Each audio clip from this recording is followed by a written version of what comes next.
Welcome to Aditya stories. ఈరోజు మనం మరొక స్టోరీని తెలుసుకుందాం. ఒకసారి శ్రీకృష్ణదేవరాయలు వారు తన పెంపుడు కుక్కతో పెద్ద పడవలో ప్రయాణిస్తున్నారు. కుక్కకి సౌకర్యంగా లేదేమో అదే పనిగా మురుగుతూ తెగ అల్లరి చేసింది. మొదట ఏమీ అనిపించకపోయినా తర్వాత చాలా విసుక్కున్నారు శ్రీకృష్ణదేవరాయలు వారు. కుక్కని అదుపులో పెట్టడం ఎవ్వరి వలన కాలేదు. ఇదంతా చూసిన తెనాలి రామకృష్ణుడు వచ్చి, మహారాజా, మీరు అనుమతిస్తే కుక్కని నేను అదుపులో పెడతాను అన్నాడు. దానికి సరే అన్నారు రాయలవారు.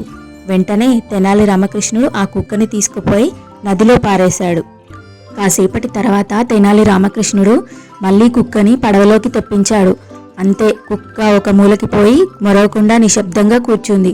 ఇది చూసి ఆశ్చర్యపోయిన రాయలవారు, అరే, ఇది ఇంతలోనే అంతలా నిశ్శబ్దంగా మారింది, ఏం మాయ చేశావు రామకృష్ణ అని అడిగాడు. తెనాలి రామకృష్ణుడు నవ్వేసి, మహారాజా, లోకంలో అందరూ తామున్న స్థితికి తృప్తి పడకుండా ఇంకా ఇంకా ఏదో కావాలని ఆశపడతారు. తమ తమ జీవితాలను తృప్తి లేకుండా చేసుకుంటారు. నీటిలో పడేశాక కానీ ఆ కుక్కకి తనెంత సురక్షితమైన ప్రదేశంలో ఉందో తెలియలేదు, అర్థం కాలేదు. ఇప్పుడు జ్ఞానోదయం అయింది అని అన్నాడు రాయలవారితో. మరిన్ని మంచి మంచి కథల కోసం మన ఛానల్ ఆదిత్య స్టోరీస్ని సబ్స్క్రైబ్ చేసుకోండి. Thanks for watching.